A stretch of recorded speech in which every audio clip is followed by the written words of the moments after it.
Hello friends, welcome back to our channel. आज जो है हम इतिहास विषय की जो श्रृंखला कर रहे हैं, खासतौर से प्राचीन भारत का इतिहास। इसमें हमने धार्मिक आंदोलन की इसके पहले क्लास की थी, जिसमें देखा था कि धार्मिक आंदोलन क्यों उदय हुए थे, और उसमें जो है हमने जैन धर्म को कंप्लीट किया था। आज की क्लास में हम बौद्ध धर्म देखेंगे, देन इसके बाद भागवत धर्म देखेंगे और देन इसके बाद शैव धर्म देखेंगे। बहुत बेहतर तरीके से क्लास को करवाऊंगा।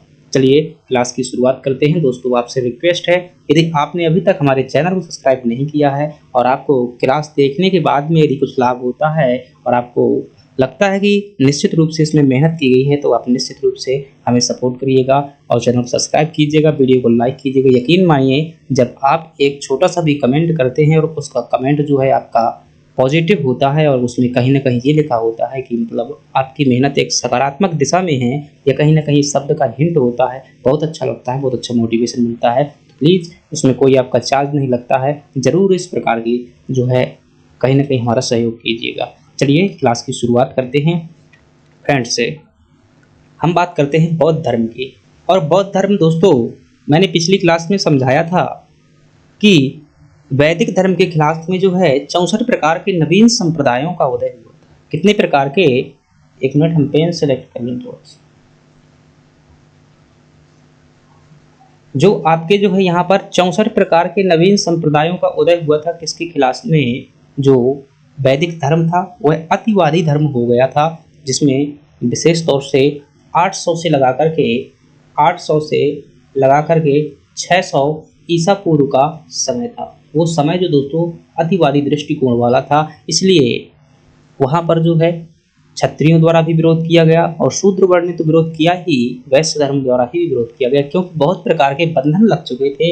इन्हीं बंधनों से छुटकारा पाने के लिए कई नवीन धर्म हुए, जिनमें से 64 धर्म थे। इन 64 धर्मों में से जो दो महत्वपूर्ण धर्म रहे, जैन और बौद्ध धर्म रहे, शैव धर्म रहा, वैष्णव धर्म रहा, और भी बहुत से धर्म रहे, आजीवक संप्रदाय रहा, अशुपत संप्रदाय रहा। बात करेंगे हम अगली आगामी कक्षाओं में। तो हम बात कर रहे हैं बौद्ध धर्म की। क्या क्या प्रश्न बन सकते हैं, मैं वहां तक जाऊंगा और गहराई में जितना जाने की आवश्यकता होगी उतनी गहराई में ले जाऊंगा, बशर्ते आपके प्रश्न की सीमा के मैं क्षेत्र में बना रहूंगा। चलिए दोस्तों, अगर मेरे अनुभव की बात करें, मैं बार बार जो क्लासों में बताता रहता हूँ, इसका अर्थ ये कभी नहीं है कि मैं जो है अपने बारे में बताता हूँ। यद्यपि आपको इस बात का एहसास दिलाना है कि मेरे द्वारा जो बातें बताई जा रही हैं वो परीक्षा की सीमा को ध्यान में रखते हुए, और मुझे भी परीक्षाओं का अनुभव है। 5 बार MPPSC प्री दे चुका हूँ, उसमें से 3 बार मेंस लिख चुका हूँ, इंटरव्यू सिलेक्टेड भी। चलिए देखते हैं। थोड़ा सा बारिश हो रही है हल्की हल्की, तो जो है शायद आवाज़ आती हो तो थोड़ा सा एडजस्ट करिएगा।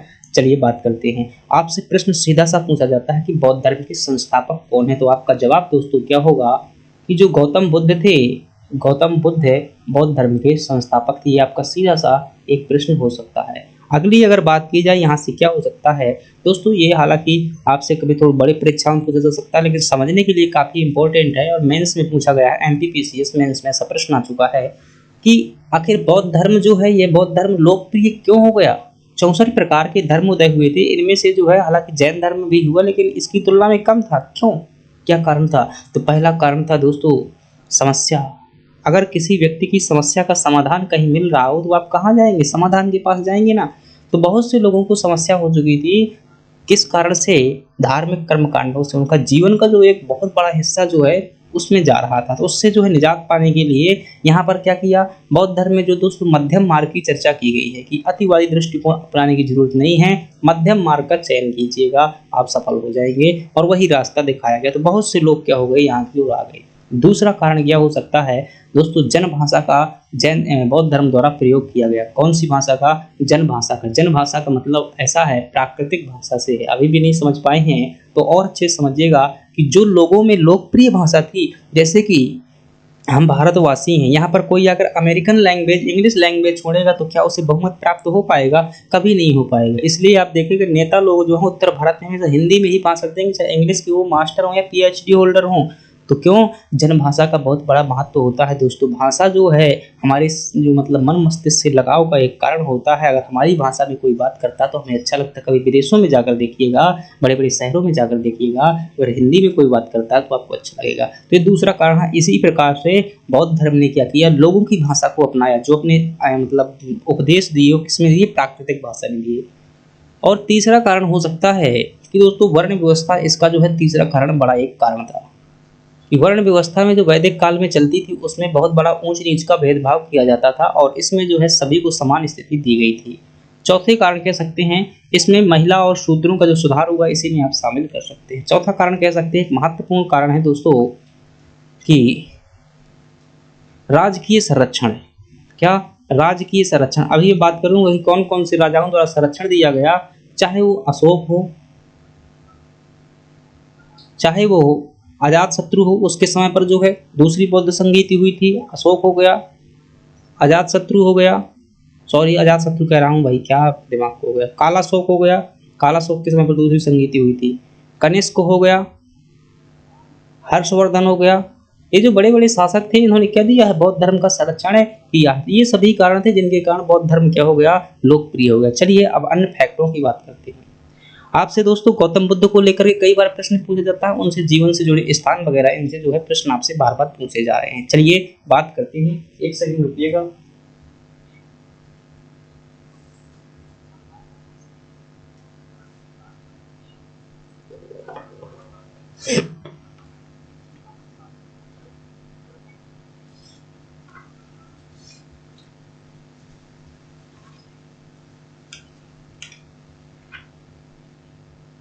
चलिए तो आपसे जो है यहाँ से बौद्ध धर्म को लेकर के जो प्रश्न पूछे जाते हैं तो वो मैंने यहाँ पर जो है चीज़ों को लिखा हुआ है कि उनमें से क्या क्या प्रश्न आ सकते हैं। चलिए बात करते हैं। सबसे पहली बात की जाए इनके जन्म की बात करें दोस्तों कि इनका जन्म जो है कब हुआ था, तो आप आई होप अच्छी तरीके से जानते होंगे कि इनका जन्म जो है 563 ईसा पूर्व में हुआ था। कब हुआ था?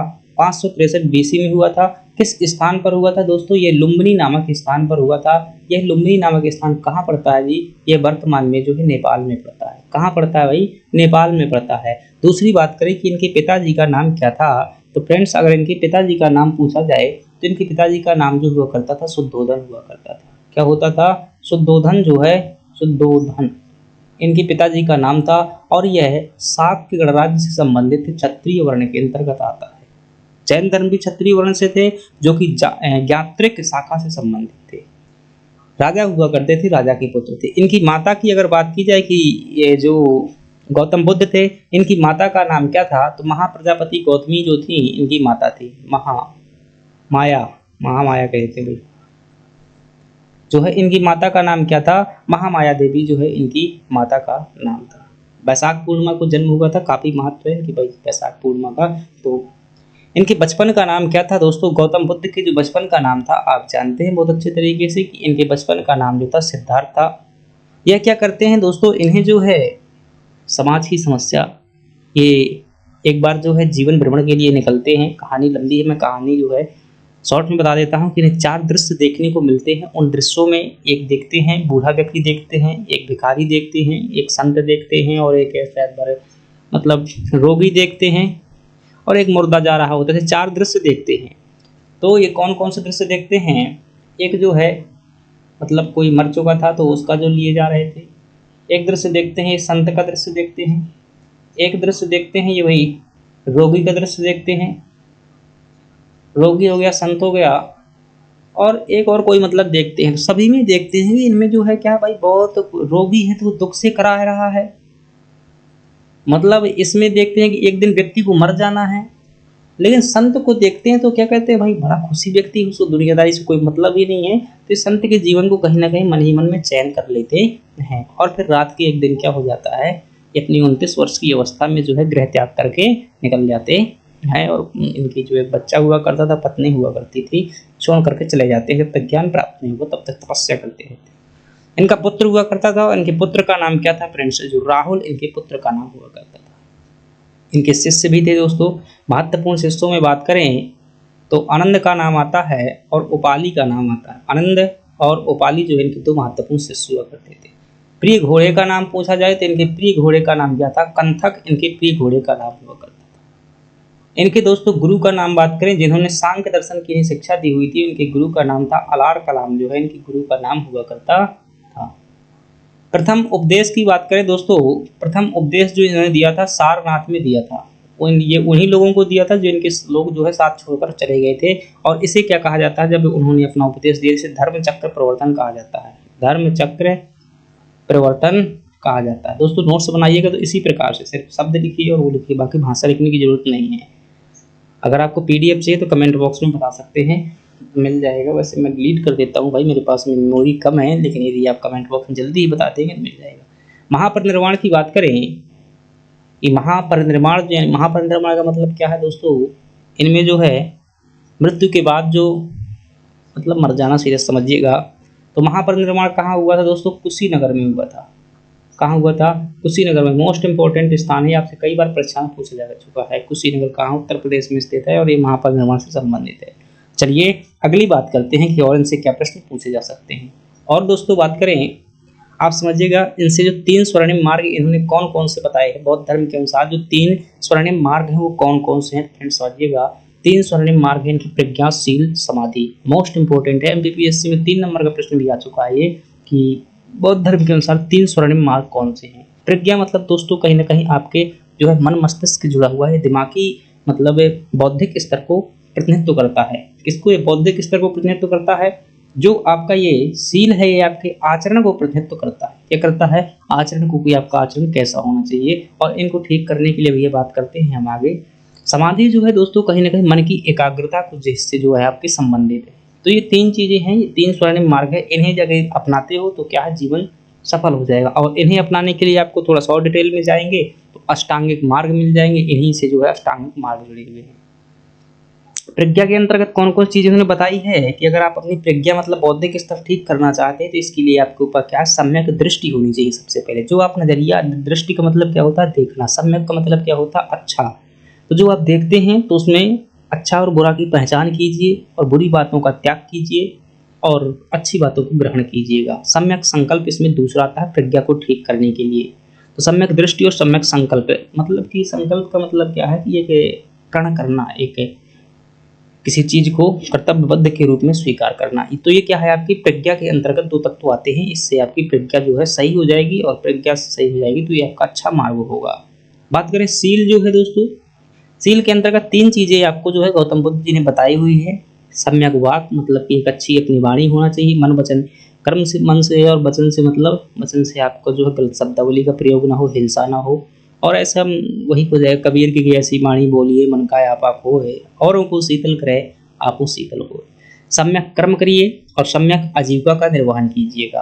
और समाधि के अंतर्गत जो इन्होंने बताई हुई है इसमें भी 3 चीजें बताई हुई, सम्यक व्यायाम, सम्यक स्मृति, स्मृति का मतलब मानसिक स्तर से है, और सम्यक समाधि, समाधि का मतलब ये नहीं है कि जमीन में नीचे खोद करके बैठ जाएं, अपने मन की जो शक्ति को एकाग्र करने से है। तो तीनों समाधि के हैं तो कहीं ना कहीं एकाग्रता से जुड़ी हुई है। यही बातें जो है आपको स्वामी विवेकानंद ने भी बताई हुई है अपने उसमें योग में। योग का मतलब क्या होता है अभी पढ़ेंगे, कभी आगे आएगा। तो ये क्या है दोस्तों, ये सभी जब 8 चीजें मिल जाती हैं जो आपकी ये हैं, यहाँ से लगा करके यहाँ तक की पूरी 8 चीजें हैं, तो ये क्या कहलाती हैं? अष्टांगिक मार्ग कहलाती हैं। ये 3 स्वर्णिम मार्ग हैं ये, और इन्हीं से क्या बन जाता है आपका अष्टांगिक मार्ग बन जाता है। तो अष्टांगिक मार्ग कुछ अलग नहीं है, यही जो है अष्टांगिक मार्ग है, 3 स्वर्णिम मार्ग से बनता है।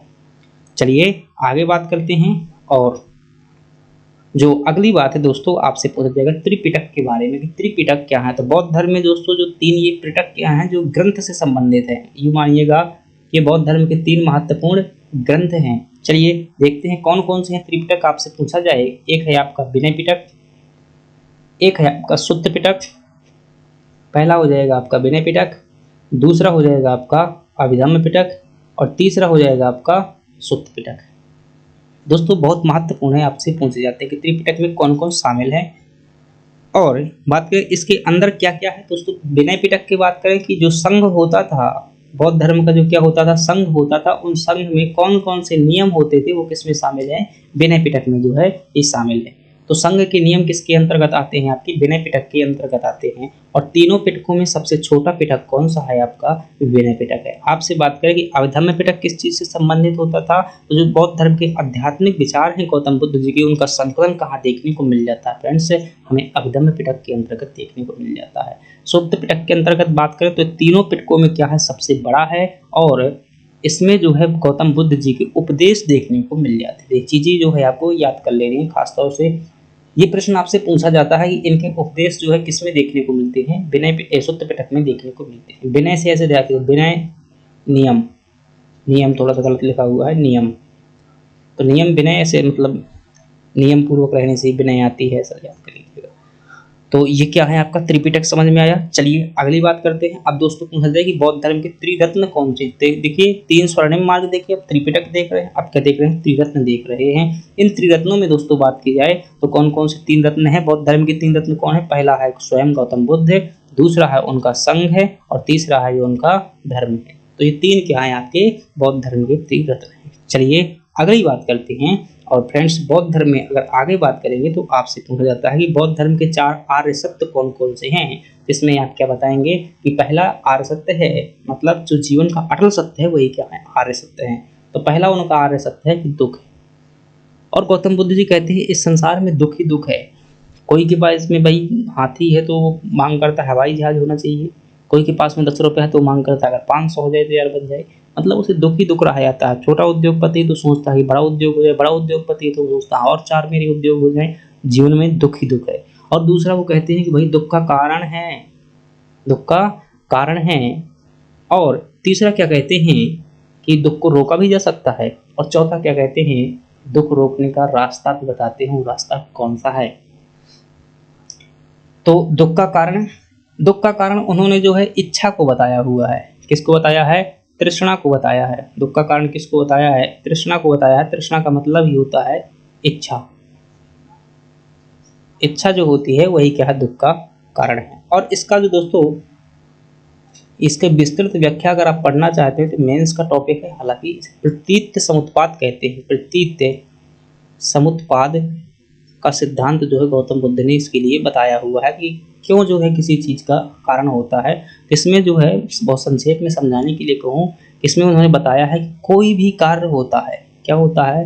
कोई भी कार्य होता है तो उसका क्या होता है? कारण है। प्रत्येक कार्य का क्या होता है? कारण है। यही क्या है? आपका प्रतीत समुत्पाद है। प्रतीत का मतलब पहले और उत्पाद का मतलब क्या होता है? बाद में। की मतलब कुछ ना कुछ पहले होगा। आपको भूख लगी है तो क्या है भाई? कुछ ना कुछ कारण होगा। पेट में खाना नहीं, वहाँ पर क्या है? स्टमक चल रहा है, आपकी जो है ऊर्जा यूज हो रही है, इसलिए भूख लगाई है आपको। प्रत्येक चीज का कारण है। तो वो बताते हैं दुख का भी कारण है। दुख का निरोध क्या है? दुख को रोका जा सकता है, उन्होंने बताया है। निरोध के लिए कौन से रास्ते बताए हुए हैं आपको? अष्टांगिक मार्ग बताए हुए जो अभी पिछले पढ़े हैं। सम्यक दृष्टि, सम्यक वाक, सम्यक संकल्प, ऐसे जो है अष्टांगिक मार्ग बनाए हुए हैं, इन्होंने बताए हैं। और इस अष्टांगिक मार्ग को दोस्तों अपनाओगे तो क्या होगा कि आपके जो है कर्म हैं वो क्या हो जाएंगे? शून्य हो जाएंगे। कर्म क्या हो जाएंगे? शून्य हो जाएंगे। और कर्म शून्य होने से आप क्या हो जाएंगे? जीवन मरण के चक्कर से, जो जीवन मरण होता है इससे क्या है? हट जाएंगे। वो चक्र जो है दोस्तों, अभी मैं जो है ECS मेंस में से जो बाद में दार्शनिक वाला टॉपिक है वहाँ डिटेल में पढ़ाऊंगा। इसे तो यदि आप मेंस वाले विद्यार्थी हैं तो पढ़िएगा मेरे साथ में। तो जीवन मरण के चक्कर से जो क्या हो जाएंगे आप मतलब हट जाएंगे तो आप जो है अवतार भी नहीं लेंगे, मतलब आपको कर्म ही नहीं मिलेगा, तो आपका पुनर्जन्म भी नहीं होगा, तो फिर जीवन दुख ही नहीं मिलेगा आपको। ये क्या है? इनके आर्य सत्य। खैर आप इतना याद रखिए कि 4 आर्य सत्य कौन कौन से ये हैं। अगली बात करते हैं। और अगली बात है बौद्ध धर्म से संबंधित। इनसे प्रश्न आता है दोस्तों, प्रमुख बौद्ध संगीतियाँ पूछी जाती हैं। कौन कौन से बौद्ध धर्म की संगीतियाँ हुई हैं, किस शासक के समय पर हुई हैं, और उनके अध्यक्ष को लेकर के प्रश्न पूछा जाता है। तो इनमें दोस्तों 4 बौद्ध संगीतियाँ हुई हैं। पहली बात करेंगे तो कालाशोक के अजातशत्रु के समय पर हुई है, दूसरी कालाशोक के समय पर हुई है, और तीसरी किसके समय पर हुई है? आपकी अशोक के समय पर हुई है। चौथी किसके समय पर हुई है? हर्षवर्धन के समय पर। चौथी कनिष्क के समय पर हुई है। सॉरी, किसके समय पर हुई है? कनिष्क के समय पर हुई है। चलिए एक एक करके देख लेते हैं इनको फ्रेंड्स। अगर प्रथम बौद्ध संगीति की बात करेंगे, आपको समय याद करने की आवश्यकता नहीं है, कभी नहीं पेपर में आता कि कब हुई है। अभी आपको क्या याद करना है, एक स्थान ध्यान रखना है, दूसरी बात आपको अध्यक्ष ध्यान रखना है, वैसे शासक ध्यान दे सकते हैं। तो पहली बौद्ध संगीति कब हुई थी दोस्तों, 483 ईसा पूर्व में हुई थी, और इस समय यह जो है पाटलिपुत्र के अंतर्गत राजगृह नामक के जो स्थान हुआ करता था, वहां पर एक गुफा थी, उस गुफा का नाम था सप्तपर्णी गुफा। सप्तपर्णी गुफा में जो है ये चौथी बौद्ध संगीति हुई थी। बौद्ध संगीति का मतलब क्या होता है कि बौद्ध धर्म के लोगों का आना और वहां पर मिलना, चर्चा परिचर्चा करना। और इसकी अध्यक्षता किसने की थी, महाकश्यप ने की थी। और जो शासक थे इस टाइम पर, कौन से शासक थे, तो इस टाइम पर जो भारत के शासक मतलब मगध के शासक हुआ करते थे, तो कौन थे, अजातशत्रु। और अजातशत्रु किस वंश के शासक थे, तो अभी हर्यक वंश के शासक हुआ करते थे, जो कि बिंबिसार के उत्तराधिकारी थे। दूसरी बौद्ध संगीति की बात करें दोस्तों, दूसरी बौद्ध संगीति उनकी मृत्यु के जो है 100 वर्ष बाद हुई थी। ये मृत्यु के समय पर हुई थी, 100 वर्ष बाद हुई थी। और ये दूसरी कहाँ पर हुई थी, वैशाली में हुई थी। वैशाली दोस्तों कहाँ पर पड़ता है, ये बिहार में पड़ता है। और राजगृह भी कहाँ पड़ता है, ये भी आपका बिहार में ही पड़ता है। इसके अध्यक्ष कौन थे, सब कमीर थे, कहीं सब कामी भी लिखा रहता है। और ये किस शासक के समय पर हुई थी, कालाशोक के समय पर हुई थी, जो कि शिशुनाग वंश का शासक था। किसका शासक था, शिशुनाग वंश का शासक था। तीसरी बौद्ध संगीत की बात करें 250 ईसा पूर्व में हुई थी, और ये पाटलिपुत्र में हुई थी। और इस समय पर जो तीसरी से ध्यान रखना, तीसरी से तीस ऐसे याद कर लेना। और जो महान लोग होते हैं वो पहले होते हैं, प्रथम में महान। तो इस प्रकार से आपको याद करना भाई। जो टेक्निक अपनाई है मैंने, तो आप भी अपना लीजिएगा। अच्छा लगे तो, न लगे तो कोई दिक्कत नहीं है। तो तीसरी बौद्ध संगीति की रचना तिस्से ने की थी, और पाटलिपुत्र में हुई थी। इस समय पर शासक कौन थे, अशोक थे। मोस्ट इंपॉर्टेंट है, आपसे पूछा जाता है, ऐसा घुमा फिरा करके थोड़ा सा आता है कि मोगलीपुत्र किस शासक के समकालीन था, तो आपका क्या जवाब होगा, मोगलीपुत्र अशोक के समकालीन था। चतुर्थ बौद्ध संगीत की बात करें दोस्तों 72 ईसा पूर्व में हुई थी। कहाँ पर हुई थी, ये कुंडल वन में हुई थी, जो कि कश्मीर के अंतर्गत पड़ता है। और इसकी जो अध्यक्षता की थी वासुमित्र ने की थी। वासुमित्र ने बहुत विद्वान व्यक्ति थे। और उपाध्यक्ष जो थे, नहीं लिखा हुआ है मैंने, जो अश्वघोष जो है इसके उपाध्यक्ष थे। और कनिष्क जो है इसके क्या थे, शासक थे साथ। ये दोस्तों क्या है, चारों बौद्ध संगीत यहाँ अच्छे से आप याद कर लीजिएगा, प्रश्न यहाँ से ज्यादा आने की संभावना रहती है। चलिए अब बात करते हैं दोस्तों बौद्ध धर्म के संप्रदायों को लेकर के बात करते हैं। और बौद्ध धर्म में कितने संप्रदाय हुए हैं दोस्तों, चौथी जो बौद्ध संगीति हुई थी उनमें जो है बौद्ध धर्म 2 संप्रदायों में टूट गया था। कौन कौन सा, हीनयान और महायान। तो हीनयान को यूँ समझिएगा कि ये छोटी मानसिकता वाले लोग हैं, इसलिए ये देवताओं को नहीं मानते हैं। तो ये वो लोग हैं दोस्तों, हीनयान संप्रदाय के समर्थक हैं, जो वो क्या है, गौतम बुद्ध को एक सामान्य महापुरुष मानते हैं और मूर्ति पूजा का विरोध करते हैं। चलिए देखते हैं। हमें पूछे कि हीनयान कौन थे, तो दोस्तों व्यक्तिवादी भावना रखते हैं ये, मतलब कि मोक्ष भी मिलेगी तो कैसे मिलेगी, पर्सनली मिलेगी। तो पर्सनली लाभ मतलब छोटी मानसिकता वाले, तो व्यक्तिवादी इनकी सोच रहती है, ना कि सामूहिक सोच रहती है। और महायानी को महान लोग है, तो इनकी क्या होगी सोच, समष्टिवादी मतलब सभी का। दूसरी बात करें दोस्तों, ये मूर्ति पूजा क्या करते हैं, जो आपके ये लोग हीनयान के लोग हैं, मूर्ति पूजा नहीं करते हैं। क्यों नहीं करते, क्योंकि गौतम बुद्ध को ये देवता नहीं मानते हैं, वो क्या मानते हैं, महापुरुष मानते हैं। कहते देवता नहीं तो आप पूजा क्यों करें उसकी। चलिए यह जो है गौतम बुद्ध को क्या मानते हैं, महापुरुष मानते हैं। अगली बात की जाए, इनके दोस्तों जो हीनयान संप्रदाय था कालांतर में 2 संप्रदायों में टूट गया, और छोटे छोटे में वैभाषिक और शौतांत्रिक 2 संप्रदायों में टूट गया। तो ये प्रश्न यूपीएससी में एक बार पूछा जा चुका है कि ये किसका संप्रदाय है, मतलब हीनयान का है, महायान का, शौतांत्रिक को लेकर शायद प्रश्न आया हुआ था। चलिए आगे बात करते हैं। इसमें दोस्तों महत्वपूर्ण जो विद्वान लोग हुए हैं इस शाखा के, हीनयान शाखा के जो विद्वान कहिए या दार्शनिक कहिए, वो कौन हुए हैं, आपके वसुबंध हुए हैं और इत सिंह आप जानते हैं चीन के चीनी यात्री थे। और ये जो दोस्तों इसकी जो महत्वपूर्ण साहित्य है, साहित्य पूछे आपसे कि हीनयान संप्रदाय, एमपीपीएससी में एक ऐसा प्रश्न आया था ना कि जो आर्य मंजूश्री किस संप्रदाय से संबंधित रचना है, तो आपसे शायद पूछ ले कि विशुद्ध मग किस संप्रदाय से संबंधित है।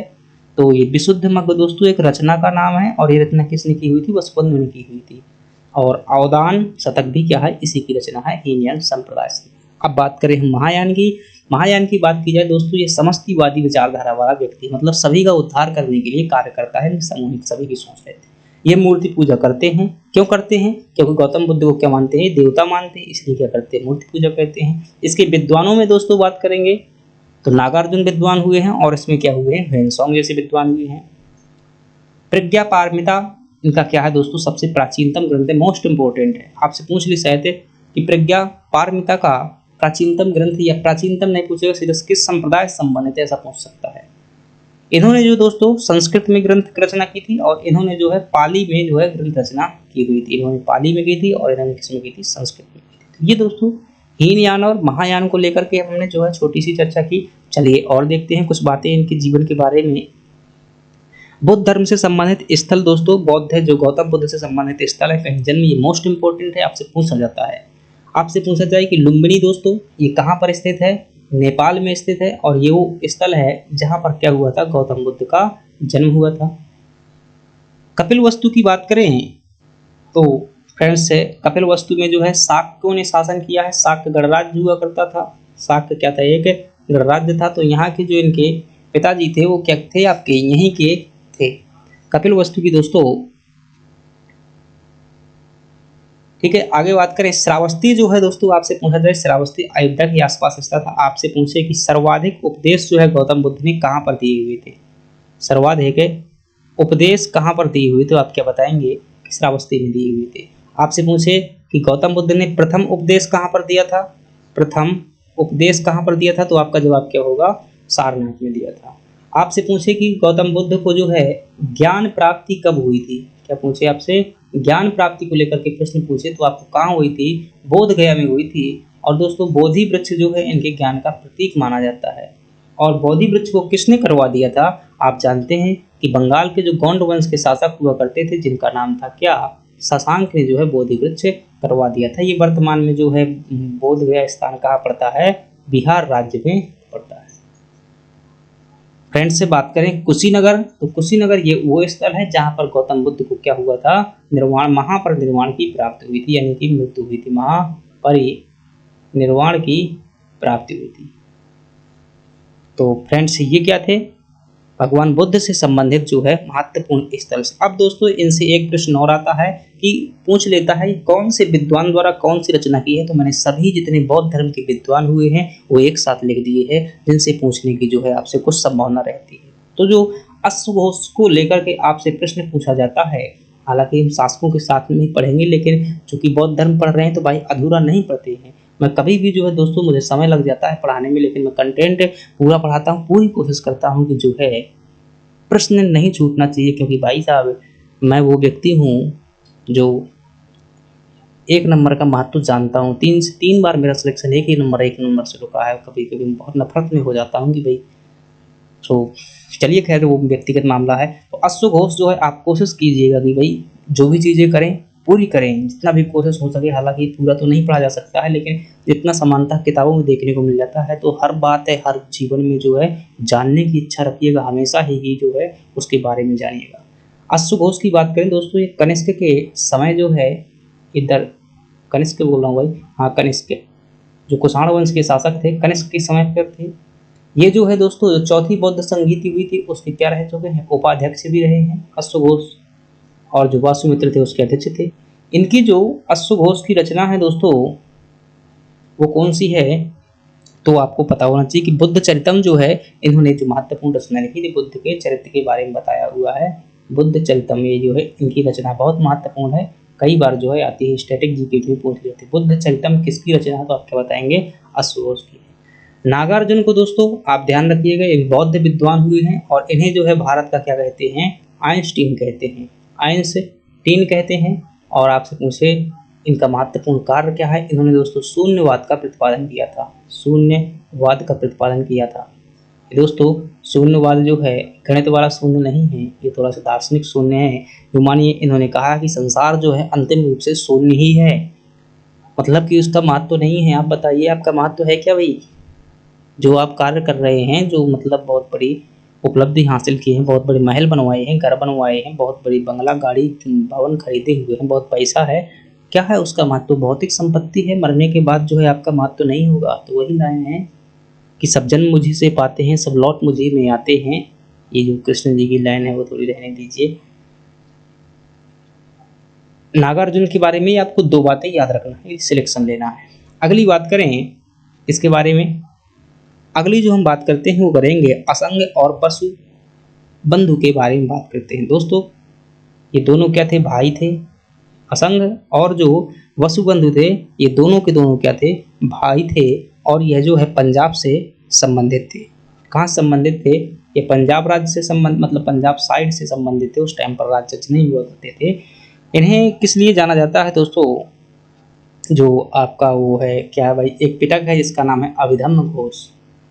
तो अभिधम्म घोष की रचना में इन्होंने क्या दिया है, अपना महत्वपूर्ण योगदान दिया। चलिए बात करते हैं बुद्ध घोष के बारे में। कोई खास बात है क्या बुद्ध घोष के बारे में, तो आपको यहाँ पर क्या ध्यान रखना है कि हीनयान संप्रदाय के जो है ये व्यक्ति थे। आपको इतना ही ध्यान रखना है। कई बार ऑप्शन में ऐसा प्रश्न दिया जाता है कि निम्नलिखित में से कौन से बौद्ध विद्वान हैं। धर्म कीर्ति की बात करें दोस्तों, तो धर्म कीर्ति भी बौद्ध के क्या हुए हैं, बौद्ध धर्म के जो है एक महान विद्वान हुए हैं। और इन्होंने काफ़ी जो न्यायवाद के प्रतिपादन में जो प्रमाण होते हैं चार, उनमें योगदान दिया है। आपको यहाँ पर क्या ध्यान रखना चाहिए, एक इनके बारे में बात कही जाती है, इन्हें भारत का कांट कहते हैं। कांट अमेरिका के विद्वान हुए थे, उनसे तुलना की जाती है कि इन्हें भारत का कांट कहते हैं। अगली बात करें कश्यप मतंग जो है दोस्तों, ये जो है एक बात इन्हें ध्यान रखना है, कश्यप मतंग जो है ये चीन जाने वाले भारत के प्रथम बौद्ध भिक्षु थे। चीन जाने वाले प्रथम भिक्षु थे, ये ध्यान रखना। मोगलीपुत्तिस्य की बात करें दोस्तों, ये एक विद्वान हुए हैं जो अशोक के समकालीन थे। और जो तीसरी संगीति हुई थी उसकी क्या की थी, इन्होंने अरचिता की थी। वसुमित्र की बात करें, ये भी दोस्तों कनिष्क के समकालीन थे और इन्होंने जो है चौथी जो बौद्ध संगीत हुई थी उसकी रचना की थी। बुद्ध पालित की अगर बात करेंगे, बुद्ध पालित कौन थे, तो बुद्ध पालित के बारे में ध्यान रखना, ये एक प्रकार के भाष्यकार है भाई। क्या है, भाष्यकार मतलब टीका लिखने वाले, भाष्यकार टीकाकार भी बोल देते हैं। और इन्होंने जो है नागार्जुन ने जो शून्यवाद लिखा था उस पर जो है इन्होंने टीका लिखी हुई है। तो ये फ्रेंड्स क्या थे, बौद्ध धर्म के महत्वपूर्ण विद्वान थे। इनमें सबसे महत्वपूर्ण है आपके अश्वघोष, वासुमित्र, मोगलीपुत्तिस्य, नागार्जुन सबसे इंपॉर्टेंट है, आपको इन्हें याद कर लेना है। जो वसुबंधु हैं दोस्तों, इनकी रचना क्या है आपको पता होना चाहिए। जो वसुबंधु ने रचना लिखी थी विशुद्ध मग्ध जो है इनकी रचना है। ये प्रश्न आ चुका है शायद भाई साहब, MPPSC में 3 नंबर का प्रश्न आया होगा ये विशुद्ध मग्ध। अगली बात करते हैं, कुछ है क्या, तो इतनी बातें आपको कम से कम ध्यान रखनी चाहिए दोस्तों। शासकों की अगर बात की जाए, कौन कौन से शासक रहे हैं, तो आप जो है हालांकि जानते हैं जो बौद्ध धर्म को अपनाने वाले शासक रहे हैं उनमें से शुरुआत में दोस्तों एक अजातशत्रु आता है, जिसने क्या अपनाया हो ना अपनाया हो भाई, इसके समय संगीत ही हुई थी तो कहीं ना कहीं जो कुछ ना कुछ तो रहा होगा। दूसरी आप जो है कालाशोक को कह सकते हैं, कालाशोक जो है बौद्ध धर्म का अनुयायी था। तीसरी बात जो है अशोक को कह सकते हैं। चौथी बात जो कहेंगे हम किसको कहेंगे भाई, दशरथ को कहेंगे जो उसी वंश का था, मौर्य वंश का। पांचवी बात करेंगे फ्रेंड्स, तो इसमें हम कनिष्क जो है बौद्ध धर्म का अनुयायी था। एक हिंद यूनानी शासक हुआ 6वें नंबर में कहेंगे, इसका नाम था मिनांडर। और दोस्तों एक इम्पोर्टेंट बात नहीं बताई है, एक बौद्ध भिक्षु है जिसका नाम है नागसेन। मिनांडर से मुझे याद आ गई नागसेन। और नागसेन और ये जो मिनांडर है, इन्होंने दोनों ने क्या की, मिनांडर जो एक राजा है, नागसेन क्या है बौद्ध भिक्षु, इनसे जो है संवाद होता है कि आत्मा क्या है, परमात्मा क्या है, मतलब इस प्रकार से जीवन मरण के बारे में सवाल पूछते हैं। इन सवालों की जो एक किताब है, वो किताब इम्पोर्टेंट पूछ जाती है, आपसे पूछ जाए मिलिंद पनाहो की रचना किसने की थी, मिलिंद पनाहो की रचना किसने की थी, तो बौद्ध भिक्षु जो हुआ करते थे जिनका नाम था नागसेन, उन्होंने रचना की थी। इसमें नागसेन और मिनांडर के संवाद की चर्चा मिलती है। मिनांडर हो गए, इसके बाद आप हर्षवर्धन को भी आप इसमें क्या कर सकते हैं, ध्यान कर सकते हैं, हर्षवर्धन। इसके अलावा दोस्तों जो पाल शासक हुआ करते थे उन्होंने भी बौद्ध धर्म का समर्थन किया है। इसके अलावा जो भाई गुजरात में वल्लभी शासक हुआ करते थे, वल्लभी मैत्रक वंश के शासक, उन्होंने भी बौद्ध धर्म को अपनाया है। एक फ्रेंड्स नालंदा विश्वविद्यालय है, हालांकि पाल में हम चर्चा करेंगे नालंदा। और एक है जो है विक्रमशिला विश्वविद्यालय, और तीसरा है वल्लभी विश्वविद्यालय। ये तीनों जो है बौद्ध शिक्षा के केंद्र हुआ करते थे, आपको ध्यान रखना। नालंदा और ये दोनों बिहार में स्थित हैं, वल्लभी जो है वो गुजरात में स्थित है। तो फ्रेंड्स इस प्रकार से हमने क्या देखा, बौद्ध धर्म को जो है पूरा करने का प्रयास किया। आपको ये क्लास कैसी लगी है दोस्तों पूरा मैंने कोशिश की है, हर कंटेंट को करने की कोशिश की है पूरा। आपको ये उचित लगी है तो आप जो है हमारी मेहनत को सकारात्मक दिशा दीजिएगा और इसी प्रकार से हम जो यहाँ पर बने रहें, हम सपोर्ट करिएगा। फ्रेंड्स धन्यवाद, लाइक सब्सक्राइब जरूर करिएगा यदि नहीं किया है, और एक लाइन कमेंट में लिख दीजिएगा यार, बहुत अच्छा लगता है। चलिए धन्यवाद।